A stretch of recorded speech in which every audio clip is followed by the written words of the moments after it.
ಪ್ರಕರಣದ ತನಿಖೆಯ ಇಂಚಿಂಚು ಮಾಹಿತಿಯನ್ನ ಪಡಿತಾ ಇದ್ದಾರೆ ಕಮಿಷನರ್ ಸೀಮಂತ್ ಕುಮಾರ್ ಸಿಂಗ್ ಅವರು ಇಂಚಿಂಚು ಮಾಹಿತಿಯನ್ನ ಪಡಿತಾ ಇದ್ದಾರೆ. 5 ನಿಮಿಷಕ್ಕೆ ಒಮ್ಮೆ ಮಾಹಿತಿಯನ್ನ ಪಡಿತಾ ಇದ್ದಾರೆ Seemant Kumar Singh. CCP DCP Sriharibabu, Koramangala DCP Sara Fatima, DCP Lokesh Jagalasar ಹಾಗೆ ಡಿಸಿಪಿ ನಾರಾಯಣ್ ಅವರ ತಂಡದಿಂದ ಮಾಹಿತಿಯನ್ನ ಪಡಿತಾ ಇದ್ದಾರೆ ಕಮಿಷನರ್. ಘಟನಾ ಸ್ಥಳದಲ್ಲಿ ಬೀಡು ಬಿಟ್ಟಿರುವಂತಹ ಸೂಕೋ ಟೀಮ್ನಿಂದ ಕೂಡ ಈಗ ಪರಿಶೀಲನೆಯನ್ನ ನಡೆಸಲಾಗ್ತಾ ಇದೆ. ಇಲ್ಲಿವರೆಗೂ 150ಕ್ಕೂ ಹೆಚ್ಚು ಸಿಸಿಟಿವಿ ಪರಿಶೀಲನೆ ಮಾಡಲಾಗಿದೆ.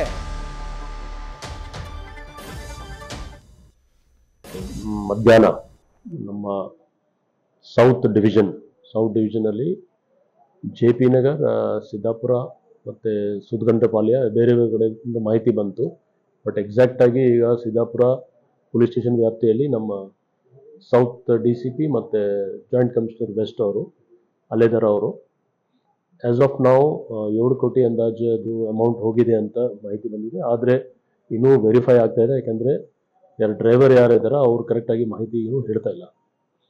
ನಮ್ಮ ಟೀಮ್ಸ್ ಅವರು ಇಷ್ಟೇ ಮಾಹಿತಿ ಆದ ಮೇಲೆ ನಾವು ಎಂಟೈರ್ ಸಿಟಿಯಲ್ಲಿ ನಾಕಾಬಂದಿ ಮಾಡಿದ್ದೀವಿ. ನಮ್ಮ ಪ್ರಯತ್ನ ನಾವು ಮಾಡ್ತಾಯಿದ್ದೀವಿ ಫಿಸಿಕಲಿ ಹಿಡಿಲಿಕ್ಕೆ. ನಮ್ಮ ಟೀಮ್ಸ್ ಎಲ್ಲ ಕಡೆ ಸ್ಪ್ರೆಡ್ ಔಟ್ ಆಗಿದ್ದಾರೆ. ಅದರಲ್ಲಿ ಬೇರೆ ಬೇರೆ ಥರ ಟೀಮ್ಸ್ ಕೂಡ ಮಾಡಿದ್ದೀವಿ. ಫಿಸಿಕಲಿ ಗ್ರೌಂಡಲ್ಲಿ ಕೆಲವು ಇದ್ದಾರೆ, ಕೆಲವು ನಮ್ಮ ಕಂಟ್ರೋಲ್ ರೂಮಲ್ಲಿ ಇದ್ದಾರೆ, ಬೇರೆ ಬೇರೆ ಟೆಕ್ನಿಕಲ್ ವಿಂಗ್ಸ್ ಅವರು ಎಲ್ಲ ಕೆಲಸ ಮಾಡ್ತಾಯಿದ್ದಾರೆ. ನಾವು ಆದಷ್ಟು ಬೇಗ ಇದು ಕೇಸ್ ಡಿಟೆಕ್ಟ್ ಮಾಡಲಿಕ್ಕೆ ಪ್ರಯತ್ನ ಮಾಡ್ತೀವಿ. ಸರ್, ಏನಂತೇಳಿ ಅವ್ರು ಬಂದಿದ್ದಾರೆ ಡ್ರೈವರ್ ಹತ್ರ? ನಾನು ನಿಮ್ಗೆ ಹೇಳಿದ್ದೇನೆ, ನಮ್ಮ ಟೀಮ್ಸ್ ಈಗ 2 DCP ಮತ್ತು ಜಾಯಿಂಟ್ ಕಮಿಷನರ್ ಅಲ್ಲಿದ್ದಾರೆ. ಈಗ ಡೀಟೇಲ್ಸ್ ಯಾಕೆಂದರೆ ಪಕ್ಕಾ ಅವ್ರದ್ದು ಸ್ಟೇಟ್ಮೆಂಟ್ ಆದಮೇಲೆ ನಾವು ನಿಮ್ಗೆ ಹೇಳ್ಬೋದು. ಬಟ್ ಇನಿಷಿಯಲ್ ರಿಪೋರ್ಟ್ ಪ್ರಕಾರ ಅವ್ರದ್ದು CMS ಒಂದು ಕ್ಯಾಶ್ ಗಾಡಿ ಇತ್ತು, ಅದರಿಂದ ಜಬರ್ದಸ್ತಿ ಅವ್ರದ್ದು ಬೇರೆ ಗಾಡಿಗೆ ಟ್ರಾನ್ಸ್ಫರ್ ಮಾಡಿ ತೊಗೊಂಡೋಗಿದೆ. ಯಾವುದು ಈಗ ನಮ್ಮ ಹತ್ರ ಕ್ಲಿಯರ್ ಕಟ್ ಮಾಹಿತಿ ಇಲ್ಲ. ಮಾಹಿತಿ ಅದಾದಮೇಲೆ ನಾವು ಮಾಡ್ತೀವಿ.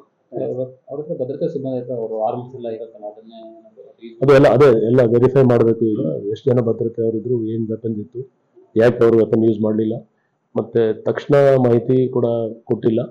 ಸ್ವಲ್ಪ ಮಾಹಿತಿ ಕೊಡುವಾಗ ವಿಳಂಬ ಆಗಿದೆ. ತಕ್ಷಣ ಹೇಳಿಬಿಟ್ಟಿದ್ರೆ ನಾವು ಖಂಡಿತ ಇನ್ನೂ ಇಮಿಡಿಯೇಟ್ಲಿ ಆ್ಯಕ್ಷನ್ ತೊಗೊಳ್ತೀವಿ. ಸೊ ಎಲ್ಲ ಆ್ಯಂಗಲ್ಸ್ ನಾವು ನೋಡ್ತಾ ಇದ್ದೀವಿ, ಮಾಹಿತಿ ಏನೇನಿದೆ. ಕಮಿಷನರ್ ಸೀಮಂತ್ ಕುಮಾರ್ ಸಿಂಗ್ ಅವರು ಕೂಡ ಹೇಳ್ತಾ ಇದ್ರು, CMS ವಾಹನದ ಚಾಲಕ ಏನಿದ್ದಾನೆ ಆತ ಸರಿಯಾದ ಮಾಹಿತಿಯನ್ನು ಈಗಲೂ ಕೂಡ ಕೊಡ್ತಾ ಇಲ್ಲ ಅಂತ. ಈಗಿರುವ ಮಾಹಿತಿಯ ಪ್ರಕಾರ 7 ಕೋಟಿ 11 ಲಕ್ಷದಷ್ಟು ಅಮೌಂಟನ್ನು ದರೋಡೆ ಮಾಡಲಾಗಿದೆ ಅಂತ. ಇದು ಹೆಚ್ಚಾಗ್ಬೋದೇನೋ ಗೊತ್ತಿಲ್ಲ. ಕಮಿಷನರ್ ಅವರ ಹೇಳಿಕೆಯನ್ನು ಗಮನಿಸಿದ್ರೆ ಆಗನಿಸ್ತಾ ಇದೆ. ಇನ್ನು ಈ ಎಂಟೈರ್ ಇನ್ಸಿಡೆಂಟ್ ಯಾವ ರೀತಿ ಆಯಿತು ಅಂತ ನೋಡ್ತಾ ಹೋಗೋದಾದರೆ ನಾವು JP ನಗರ HDFC ಬ್ಯಾಂಕ್ನ ಬ್ರ್ಯಾಂಚ್ನಿಂದ ಅಮೌಂಟನ್ನು ತುಂಬಿಸ್ಕೊಂಡು ಈ CMS ವಾಹನ ಹೊರಟಿರುವಂಥದ್ದು. ಅಶೋಕ ಪಿಲ್ಲರ್ ಹತ್ರ ಬರುವಾಗ ಇವರನ್ನು ಫಾಲೋ ಮಾಡ್ತಾ ಬಂದಿದ್ದಂತಹ ಆ ಇನೋವಾ ಕಾರ್ ಏನು ಗಮನಿಸ್ತಾ ಇದ್ದೀರಾ, KA03NC8052 ಈ ಸಂಖ್ಯೆಯಲ್ಲಿ ಬಂದಂತಹ Innova car government of India ಅಂತ ಬರ್ಕೊಂಡು ಬಂದಿರುವಂಥ ಕಾರು. ಆ ನಂಬರ್ ಪ್ಲೇಟ್ ನಕಲಿ ಅನ್ನೋದು ಈಗಾಗಲೇ ಗೊತ್ತಾಗಿದೆ. ಇದು ಗಂಗಾಧರನ್ ಅನ್ನೋರ ಸ್ವಿಫ್ಟ್ ಕಾರಿಗೆ ರಿಜಿಸ್ಟರ್ ಆಗಿರುವಂತಹ ನಂಬರ್ ಪ್ಲೇಟನ್ನು ಇವರು ತಮ್ಮ ಇನೋವಾ ಕಾರ್ಗೆ ಹಾಕೊಂಡ್ಬಂದಿರುವಂಥದ್ದು.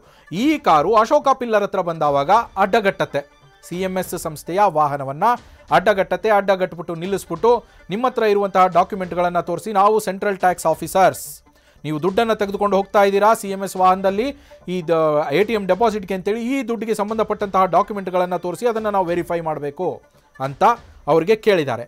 ಅದಾದ ಮೇಲೆ ವಾಹನದಲ್ಲಿದ್ದಂತಹ ಎಲ್ಲ ಸಿಬ್ಬಂದಿಯನ್ನು ಇಳಿಸಿದ್ದಾರೆ. CMSನ ಸಿಬ್ಬಂದಿ, ಗನ್ಮ್ಯಾನು ಯಾರಿದ್ರು ಅವರೆಲ್ಲರೂ ಇಳಿಸಿದ್ದಾರೆ. ಚಾಲಕ ಒಬ್ಬನನ್ನು ಹೊರತುಪಡಿಸಿ ಆ ಚಾಲಕ ಅದೇ ವಾಹನದಲ್ಲಿರ್ತಾನೆ. ಇಳಿಸ್ಬಿಟ್ಟು ಅವರುಗಳನ್ನು ತಾವು ತಗೊಂಬಂದಂತಹ ಇನೋವಾ ಕಾರ್ನಲ್ಲಿ ಕೂರಿಸಿದ್ದಾರೆ. ಅದಾದ ಮೇಲೆ ವಾಹನದಲ್ಲಿದ್ದಂತಹ ದುಡ್ಡನ್ನು ಕೂಡ ತಮ್ಮ ವೆಹಿಕಲ್ಗೆ ಶಿಫ್ಟ್ ಮಾಡಿಸಿದ್ದಾರೆ.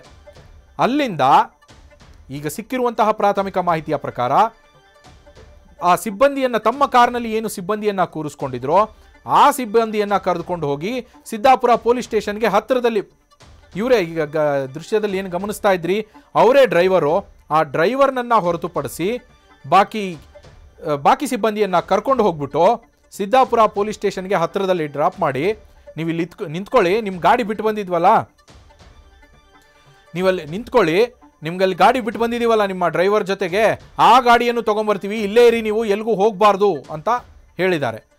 ಹೇಳಿಬಿಟ್ಟು ವಾಪಸ್ ಮತ್ತೆ ಆ ಡ್ರೈವರ್ ಹತ್ರ ಇದ್ದರ ಅಶೋಕ ಪಿಲ್ಲರ್ ಹತ್ರ ಬಿಟ್ಟು ಬಂದಿದ್ರು ಈ CMS ಗಾಡಿನ. ಅಲ್ಲಿಗೆ ಹೋಗ್ಬಿಟ್ಟು ಈ ಚಾಲಕ ಇದನ್ನಲ್ಲ ದೃಶ್ಯಗಳಲ್ಲಿ ಗಮನಿಸ್ತಾ ಇದ್ದೀರಾ, ಕರ್ಕೊಂಡು ಹೋಗ್ತಾ ಇದ್ದಾರೆ ಪೊಲೀಸರು.